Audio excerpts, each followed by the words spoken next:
Bueno, la clase de hoy va a ser, me tocó hablar de los fármacos ionotrópicos y vasoactivos o vasopresores. Voy a hablar un poco de las generalidades de los distintos grupos farmacológicos que abarcan estos fármacos. Y para no solamente hablar de eso, voy a hablar también de otros conceptos para agregar un poquito más a la clase. Bueno, primero repasar un poco breve lo que es la fisiología cardíaca. Nos interesa porque para entender el mecanismo de acción de todos los fármacos tenemos que hacer un repaso de la fisiología. Así que, por un lado, vamos a tener la gráfica de los distintos potenciales de acción. Los que están en rojo son de las células marcapasos, ¿sí? Específicamente del nodo sinusal. Y después el que está en verde es de la fibra muscular ventricular. Como se deben acordar, el nodo, la célula marcapaso, el nodo sinusal, tiene un periodo de eh, una fase, ¿sí? de reposo que se va a ir despolarizando automáticamente hasta llegar a un umbral. Esto se produce por los canales de sodio que permanecen abiertos hasta llegar a un umbral que lo que hace es la apertura de los canales de calcio, ¿sí? Se produce entonces el potencial de acción hasta que llega a un límite, esos canales de calcio se cierran y después por salida de potasio, los canales de potasio que quedan abiertos, vuelve a su estado basal. Una vez que ese potencial de acción que se distribuye por todo el sistema cardioconector llega a las fibras musculares ventriculares, lo que se va a producir va a ser la despolarización con la apertura de canales de sodio primero en esta primera fase, que luego se van a cerrar y lo que se va a producir va a ser la apertura de los canales de calcio. Cuando se produce la apertura de los canales de calcio, al mismo tiempo también se mantiene la salida del potasio, por lo tanto es este momento en que se produce esta fase de meseta. Una vez que se cierran los canales de calcio y solamente permanecen abiertos los canales de potasio, sacando dicho ion de la célula muscular, es cuando se produce la repolarización. Del lado derecho vemos un esquema, ¿sí? De lo que pasa molecularmente dentro de la célula muscular cardíaca. Acá pueden ver el potencial de acción que vimos acá a la izquierda del músculo cardíaco. En la fase en que se produce la apertura de los canales de calcio, se va produciendo la despolarización del sarcolema de la célula muscular con aumento del calcio citoplasmático. Al mismo tiempo, esa despolarización produce la apertura de los canales de calcio que están en el retículo sarcoplasmático, que es un lugar donde se almacena el calcio intracelular. Por lo tanto, va a producir la liberación del calcio también al citoplasma. Este calcio va a interactuar con las proteínas contráctiles dentro de de la célula muscular, lo que va a producir la contracción del músculo cardíaco.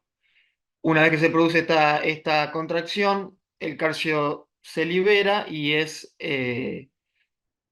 recuperado por el retículo sarcoplasmático a partir de una bomba que utiliza ATP, que es la cerca 2.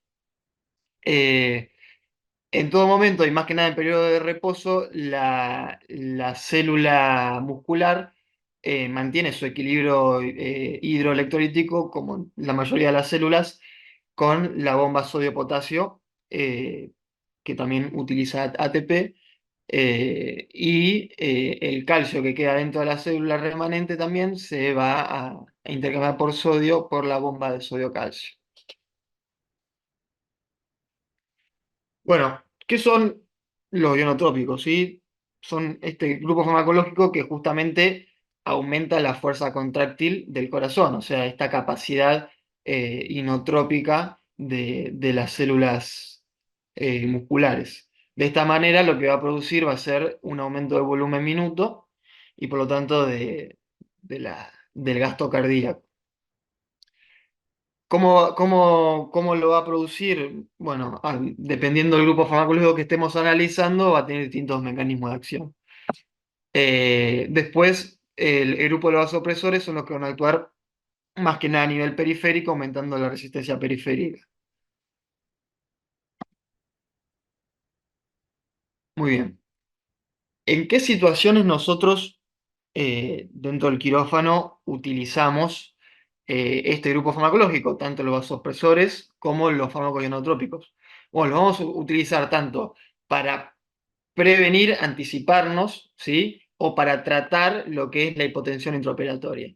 La hipotensión intraoperatoria tuvo varias definiciones a lo largo del tiempo. La última que quedó es esta que está acá, que es una presión arterial sistólica menor a 80 milímetros de mercurio, una disminución de la presión arterial sistólica mayor al 20% de la presión arterial basal, o puede ser una combinación de una disminución de la presión arterial sistólica menor a 100 milímetros de mercurio con, ¿sí? Sumado a una disminución mayor al 30% de la basal.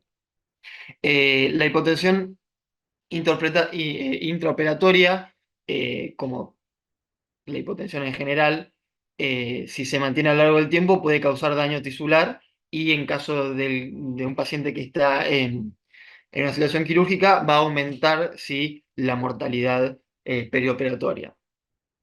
Cuando estamos hablando de lo que es perfusión tisular, una de las variables que utilizamos y que es fidedigna para nosotros para reconocer que el paciente puede estar con bajo gasto, con baja perfusión tisular, es la tensión arterial media. ¿Sí? Las guías actuales lo que dicen que el umbral mínimo necesario para que haya una buena perfusión es una tensión arterial media de por lo menos 65 milímetros de mercurio. Obviamente tenemos que adaptarlo a las distintas circunstancias de los pacientes, como por ejemplo los pacientes con hipertensión crónica, obviamente que estos límites vamos a tener que aumentarlos un poco más por ya todo el remodelamiento vascular que presentan estos pacientes. Bien, en situaciones fisiológicas, el organismo tiene distintos mecanismos que compensan, ¿sí? La hipotensión. Empezando por los valorreceptores, que por medio de estímulos adrenérgicos aumentan tanto la frecuencia cardíaca como la contractilidad, ¿sí? Tanto por estimulación de receptores beta 1 a nivel cardíaco como a nivel del nodo sinusal.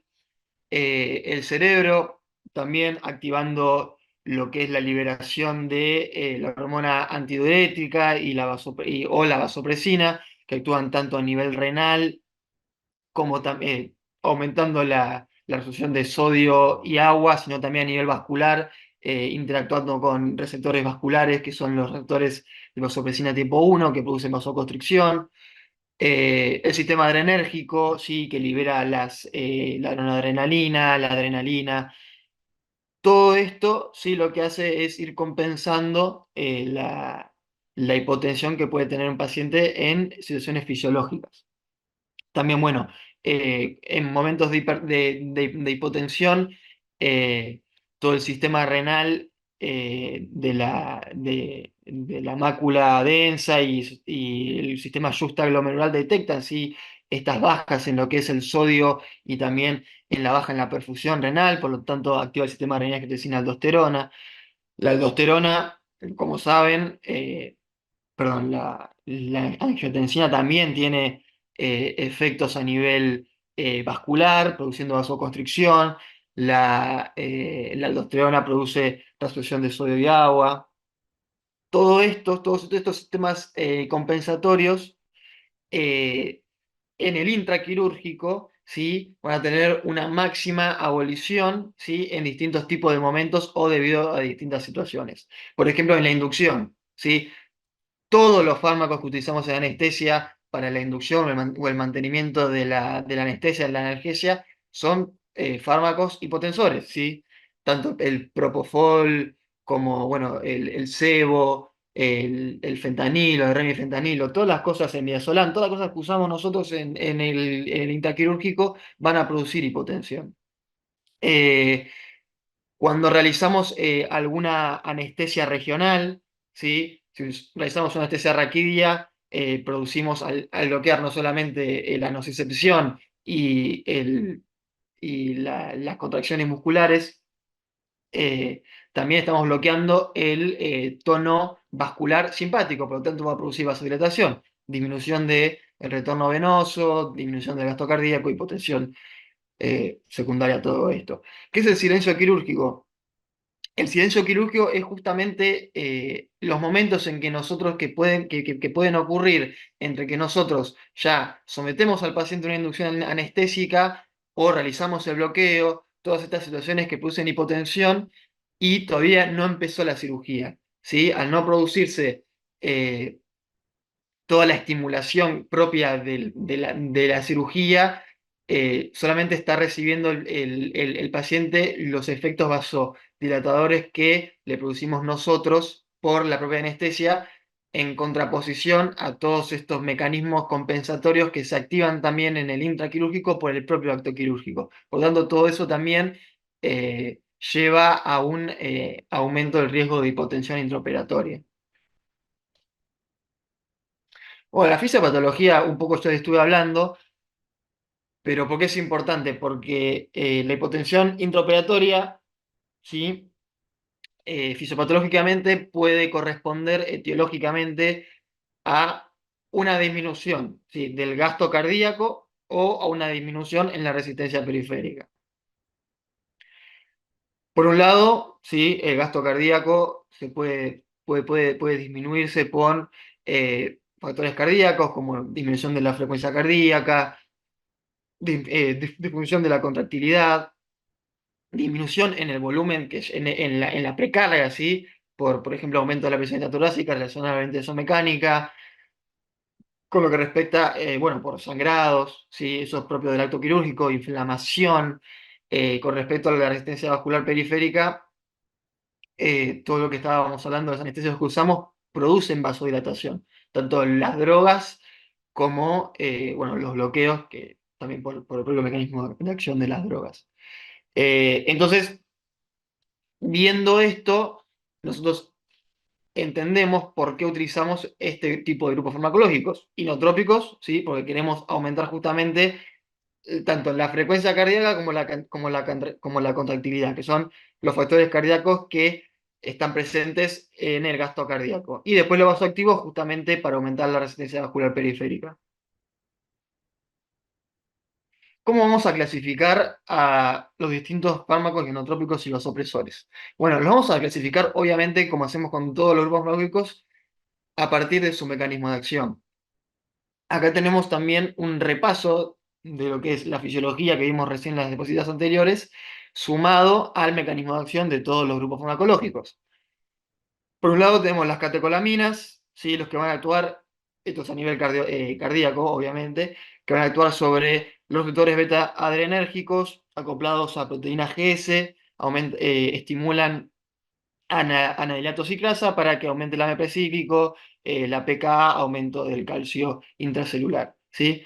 Todos los ionotrópicos producen su efecto aumentando el calcio intracelular, ¿sí? Que es justamente el que va a interactuar con los miofilamentos, con las proteínas contráctiles para aumentar esta capacidad contráctil del corazón.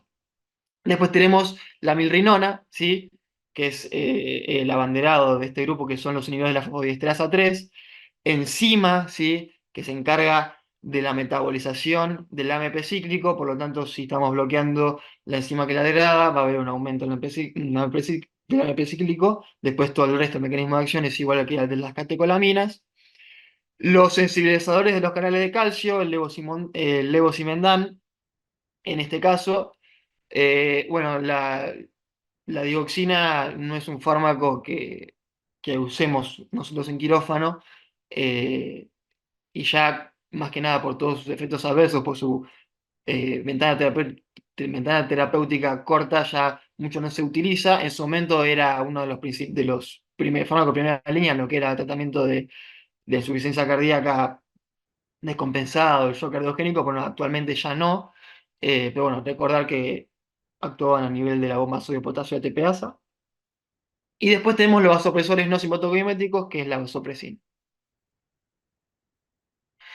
Bueno, ya adentrándonos en el grupo de los distintos grupos farmacológicos, vamos a empezar con los simpaticomiméticos, que son las catecolaminas. El mecanismo de acción ya hablé recién. Lo que sí es importante recordar es las distintas selectividades que tienen los distintos fármacos de estos grupos a los distintos receptores adrenérgicos, ¿sí? Que eso es lo que le va a dar la característica a los distintos fármacos de ser o ionotrópicos o vasoactivos o tener ambas capacidades, ser tanto ionotrópico como vasoactivo. Eh, ¿Por qué? Porque justamente los que tienen selectividad nada más beta van a actuar a nivel cardiovascular aumentando la frecuencia cardíaca y la contractilidad, ¿sí? O sea, la capacidad ionotrópica. Los que sean únicamente selectivos para el receptor alfa 1, ¿sí? Fármaco acoplado a proteína GQ que aumenta, bueno, que activa la fosfatasa C, aumenta el IP3, el DAG, aumenta el calcio intracelular, va a tener efecto vasoactivo porque va a producir vasoconstricción, como es el caso de la fenilefrina, ¿sí? Bueno, vamos a empezar con la adrenalina. Eh, Esta es la presentación, una ampolla de 1 mg/ml. Es un fármaco que va a producir, obviamente es un fármaco endógeno, es una hormona endógena, por lo tanto, como todas las catecolaminas endógenas tienen una vida media corta, va a producir tanto estimulación beta 1 a nivel cardíaco como beta 2 a nivel de la musculatura lisa bronquial, por lo tanto va a producir tanto broncodilatación, como además vasodilatación en el músculo liso vascular, pero ¿qué es lo que pasa? También tiene actividad alfa, adrenérgica, entonces también va a producir eh, vasoconstricción. Se inactiva rápidamente, como dije, al ser una catecolamina endógena por la monoaminoxidasa y por por la COMP, la otra enzima, y solamente se va a excretar pequeñas cantidades por la orina en personas normales. Obviamente, ya entrando en otras patologías como el feocromocitoma, bueno, obviamente que que esas cantidades se van a encontrar mayor. En infusión lenta, ¿sí? En 0,01 gamma kilo minuto disminuye la presión arterial, puesto que le decía, porque estimula los receptores beta 2. Ya si aumentamos, ¿sí? A una dosis de infusión mayor a 0,2 gamma kilo minuto, lo que va a producir va a ser aumento de resistencia periférica y la presión arterial, porque ya estaría actuando la selectividad del receptor alfa 1. Es una droga que en el caso de que no podamos mantener la tensión arterial en los límites que dijimos antes, la vamos a dejar, ¿sí? Como última línea, ¿sí? Con otros vasoactivos como la noradrenalina o la vasopresina, no nos están, ¿sí? O ya tenemos dosis máximas de noradrenalina y de vasopresina y no estamos logrando esos objetivos de tensión arterial. Si vemos que el paciente lo requiere, tenemos que agregar adrenalina, ¿sí? Acá están las dosis de 0,03 a 0,15 gamma kilo minuto, ¿sí? O de 2 a 10 gamma minuto. Eh, si la solución, si se administra por mena, hay que diluirla, ¿sí? E inyectarla muy despacio. Bueno, la noradrenalina, como ya saben, la ampolla viene de 4 mililitros, 4 miligramos en 4 mililitros. Nosotros la tenemos 2,5 ampollas, ¿sí? En 500 mililitros, eh, que es nuestra nora doble. En el resto del hospital, la nora doble en realidad son 2 ampollas, o sea, sean 8 miligramos en 500. Eso es lo que tenemos que tener en cuenta cuando nos llegan pacientes de terapia o que están en el shock room, hacer bien la conversión para después calcular bien las dosis. Catecolamina endógena, al igual que la adrenalina. Nosotros, eh, en la teoría y en la bibliografía, eh, se dice que la noradrenalina tiene efecto tanto beta 1, ¿sí? No beta 2, pero a la diferencia de la adrenalina, pero alfa 1 también, ¿sí? Nosotros lo consideramos más que nada no por sus efectos a nivel cardíaco, sino más que nada como vasoactivo, ¿sí? Por sus efectos alfa 1. Eh, Tiene sus efectos vasoconstrictores, justamente por aumentar este tono alfa adrenérgico. Entonces, no solamente nos va a producir aumento de la resistencia vascular periférica por aumento del tono arterial, sino que también produce vasoconstricción venosa. Por lo tanto, eso va a producir aumento del retorno venoso, aumento de la precarga y por lo tanto, por las leyes de Fan-Starling, aumento de la contractilidad y aumento del gasto cardíaco. La dosis ya la saben, de 0,03 a 1 gama kg/minuto y la administramos en infusión continua en bomba, como ya saben. Y ahora les hago una pregunta, porque esto es un tema interesante y está bueno, y estuve leyendo un poco sobre esto. Es, para ustedes, ¿cuál es la manera más segura, ¿sí?, en el quirófano de administrar la noradrenalina? ¿Sí? En el sentido de, ¿qué es más seguro? ¿Utilizar la vía periférica? Eh, la, una vía central sería más indicado. ¿Qué, qué opinan ustedes o por las experiencias que han tenido ustedes, qué piensan?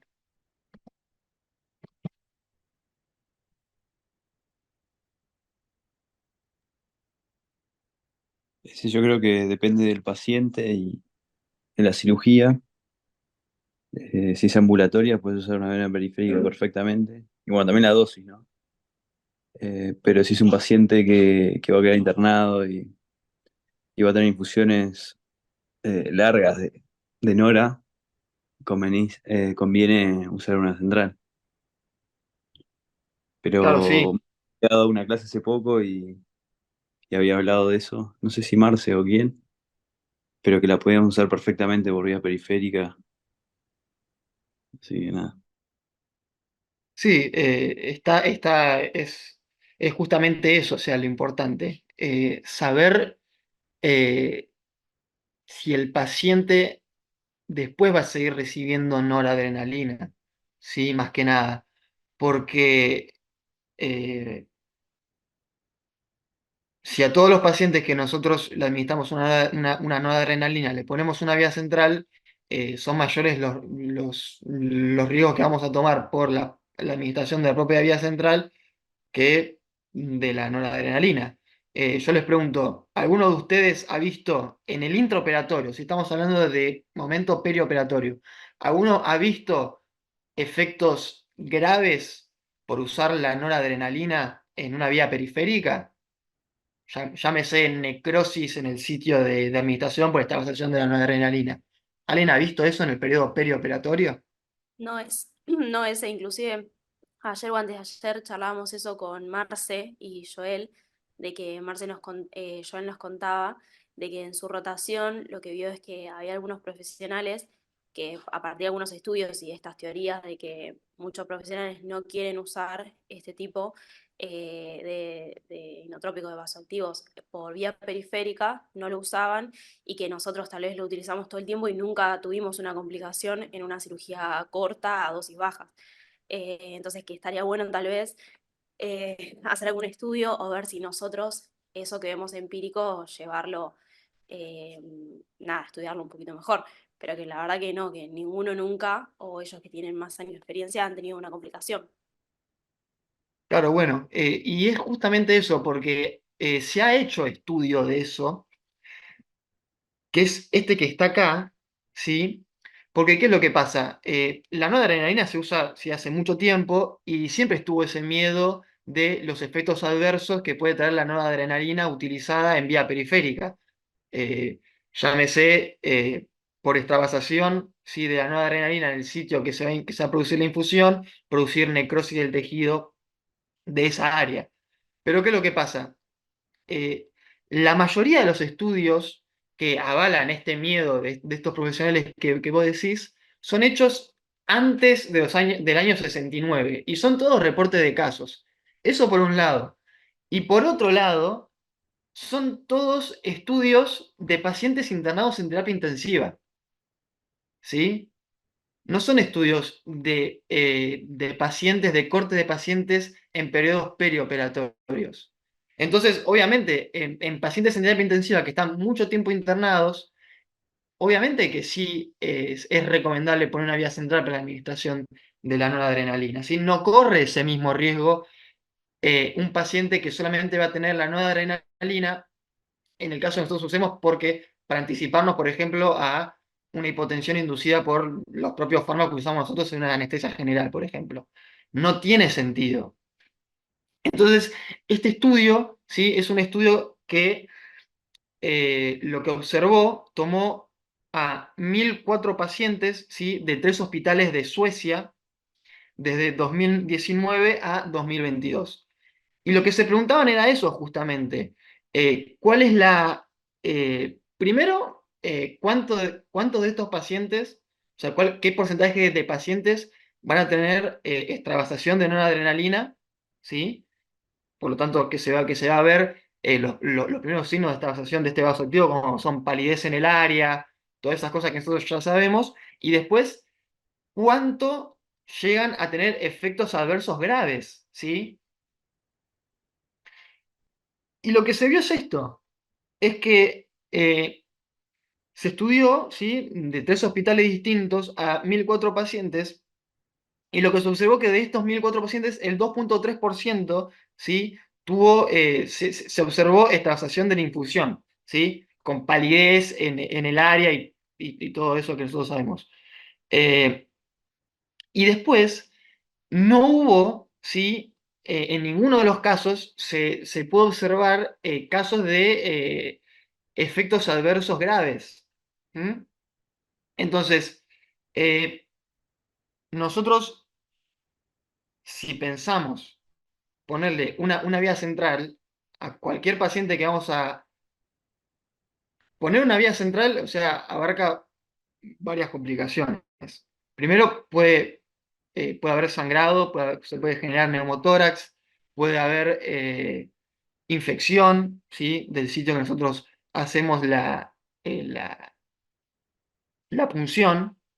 Y además, ¿qué es lo que implica poner una vía central?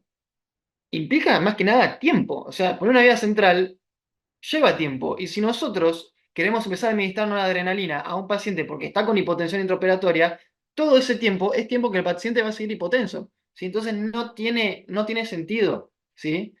En el caso del perioperatorio, ya si es un paciente que sabemos que va a ir o que viene de terapia o que va a ir a terapia, sí, podemos, ¿sí?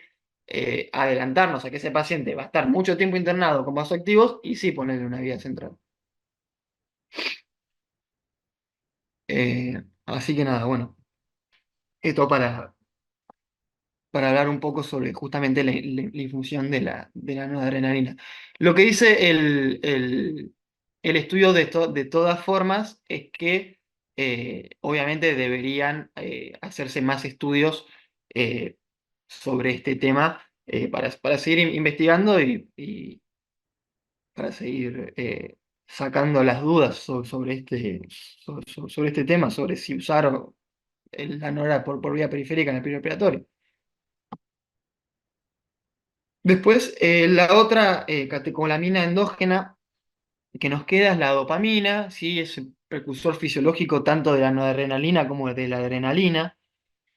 La presentación viene en una ampolla de 100 miligramos en 5 mililitros.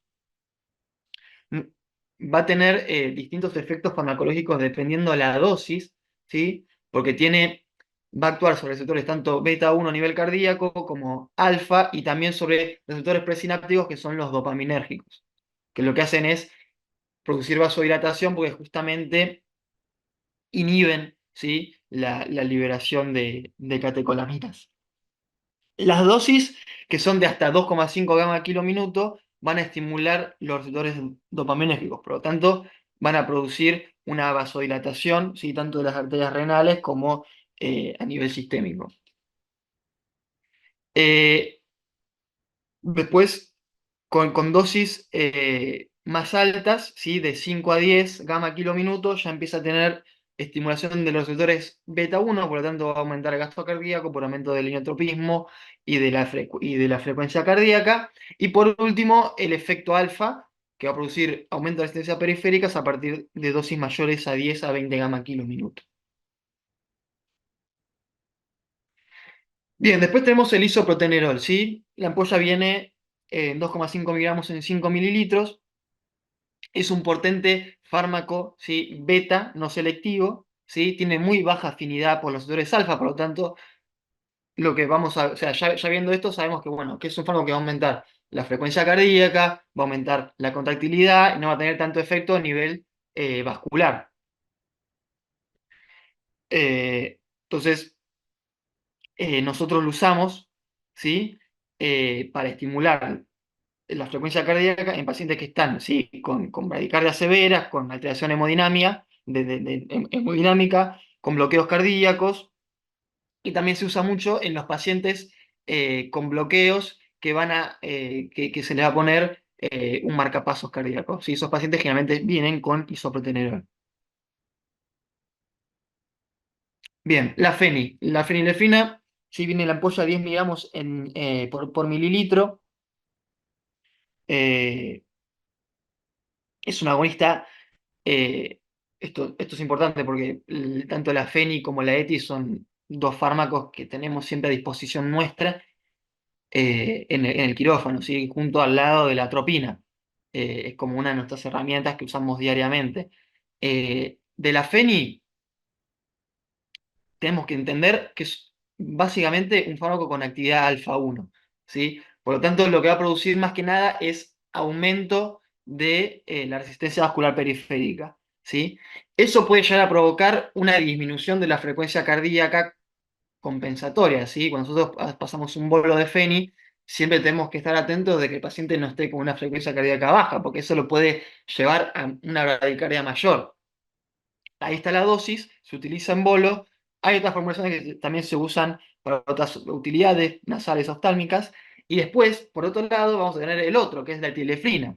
¿Sí? La etilefrina, a diferencia de la fenilefrina, tiene no solo actividad alfa, sino también beta, tanto beta 1 como beta 2. Entonces, esto, además de sus efectos vasopresores, también va a tener efecto a nivel de la frecuencia cardíaca, del notropismo. Por lo tanto, si ese paciente que vemos está hipotenso y además está con una frecuencia cardíaca más baja, en vez de usar la etilefrina sería una buena opción. ¿Sí? Pues se puede usar de 1 a 4 miligramos en bolo. eh, tiene un metabolismo, un inicio de acción rápido, si de un minuto, un metabolismo hepático y se excreta por vía renal. Bien. La dobutamina. La dobutamina sí es un análogo sintético de la dopamina. Sí, la dopamina es la catecolamina endógena y la dobutamina es un análogo sintético. En la presentación es una ampolla de 250 miligramos en 20 mililitros. Es un potente, sí, estimulador beta 1. Por lo tanto, va a tener efecto ionotrópico, va a aumentar la frecuencia cardíaca, ¿sí? Tiene efecto de taquicardizar al paciente. Entonces, eh, lo que tenemos que tener cuidado con la dobutamina es en pacientes que están, ¿sí? Con signos de bajo gasto cardíaco, pero que están taquicárdicos, ¿sí? En esos pacientes no sería lo más indicado un fármaco simpático-mimético, ¿sí? Porque no solamente te va a aumentar la contractilidad y la contractilidad, sino también te va a aumentar la frecuencia cardíaca. Un paciente con taquicardia, eso sería contraproducente. Por lo tanto, ahí ya estaremos pasando a otro tipo de ionotrópicos que actúen de otra manera, ¿sí? Sin efectos simpático-miméticos. Por ejemplo, la milrinona, que vamos a ver después. Tiene una vida media aproximadamente de 2 minutos y se metaboliza por conjugación, ¿sí? Estos son los metabolitos de acá. Y la dosis varía desde los 2,5 gamma kilominutos hasta una dosis máxima que puede ser de 20 gamma kilominutos. Bueno, lo que le dije recién, además de los, bueno, perdón, no lo que dije recién, pero bueno, además de lo que dije recién, otra cosa que hay que tener en cuenta es que pacientes que van a entrar a cirugía y que estén, sí, con shock cardiogénico o que una hipotensión intraoperatoria grave, que tengamos que utilizar algún fármaco ionotrópico, tenemos que ver si no están usando, si de manera crónica, tratamiento beta bloqueante, como pacientes cardíacos, ¿sí? ¿Por qué? ¿Qué pasa? Los pacientes que usan beta bloqueantes tienen una down regulation de receptores beta, por lo tanto van a tener menor disponibilidad de esos receptores para poder ser utilizados por los fármacos simpático-miméticos. Por lo tanto, sería de opción utilizar otro grupo de inotrópicos con otro tipo de mecanismos de acción. Como por ejemplo la milrinona. ¿Sí? La milrinona, que es el fármaco que inhibe la fosfodiesterasa 3, fármaco que metaboliza el AMP cíclico, eh, justamente aumenta la fuerza de contracción, ¿sí? Y además produce una vasodilatación a nivel periférico. Como no es un fármaco simpático-mimético, no aumenta la frecuencia cardíaca y tampoco aumenta el consumo de oxígeno miocárdico. Por lo tanto, es una buena opción cuando están contraindicados los simpáticos miméticos, como hablábamos anteriormente. Esa es la dosis, ¿sí? De 0,3 a 0,7 gamma kilo minuto, y como la excreción de la milrinona, ¿sí? Es a nivel renal, hay que ajustar siempre por el clearance de creatinina la dosis. Acá les dejo el cuadro con las distintas dosis a partir del clearance del paciente. Levosimendan, ¿sí? Otro fármaco inotópico con otro grupo, con otro mecanismo de acción. ¿Sí? La ampolla viene de 12,5 en 5 mililitros. eh, es un sensibilizador de los canales es un sensibilizador de los canales de calcio. Por lo tanto, va a facilitar, ¿sí? La interacción entre el calcio y tanto la miosina como la actina, las proteínas contráctiles. Por lo tanto, va a producir su efecto ionotrópico. A nivel periférico produce vasodilatación, porque también actúa en los canales de potasio de músculo liso vascular. eh, Al igual que la milrinona, no aumenta la frecuencia cardíaca, por lo tanto no aumenta el consumo miocárdico de oxígeno. Tiene una dosis de carga y una dosis de mantenimiento. ¿Sí? La dosis de carga eh, que se administra en los primeros 10 minutos varía entre 6 y 20 gamma kilo, y la de mantenimiento de 0,05 a 0,2 gamma kilo minuto en 24 horas. Sus efectos hemodinámicos máximos alcanzan en 1 o 3 días después de su administración y tienen una duración de aproximadamente 15 días. El 50% del levosimendan se va a eliminar por la vía renal. Bueno, y, y eso ha sido todo, me parece. Ah, no, me queda la vasopresina. La vasopresina, que es el otro fármaco vasoactivo, pero no simpático mimético. ¿Sí? La vasopresina es también, ¿sí? Es endógena. No nos importa tanto lo que produzca a nivel renal en el caso que estamos viendo ahora los vasoactivos, sino que nos interesa más lo que interacciona con su otro receptor, que es el receptor de vasopresina 1. El receptor que actúa a nivel de los túbulos renales de la nefrona son los receptores de vasopresina 2. A diferencia de esos, este receptor de vasopresina 1 está acoplado a proteína GQ. ¿Sí? Entonces, a nivel vascular periférico, la proteína GQ asociada a la fosfolipasa C aumenta el IP3, el DAG, por lo tanto va a aumentar la concentración de calcio a nivel intracelular del miocito perdón, el miocito no, de la célula muscular lisa del vaso, y por tanto eso va a producir vasoconstricción. La ampolla viene en 20 unidades internacionales por mililitro, ¿sí? Eh, Se utiliza, si es el fármaco de segunda línea para el mantenimiento de la presión arterial media, cuando ya estamos usando dosis máxima de la noradrenalina, ¿sí? En dosis de 0,5 gamma kilo minuto, y la dosis que nosotros usamos varía de 0,01 a 0,04 unidades internacionales por minuto. Y ahora sí, eso sí ha sido el último grupo. Bueno. ¿Alguna duda, algún comentario, algo que quieran agregar sobre este tema? Es un tema bastante amplio, no solamente el tema de vasoactivos y ionotópicos, que era el que tocaba, era más generalidades, pero bueno, después ya entrarnos en lo que era hipotensión intraoperatoria y todo lo demás, por ahí era mucho más extenso y por ahí abarca otras clases. Así que no sé si alguien quiere decir algo. Perfecto, ese. Ahí comentaban del azul de metileno también como última opción. En Ah, caso, me Muy quedo el buena, azul de... Charles. Excelente. pero, pero todo muy bueno. Joya. Muy buena, F.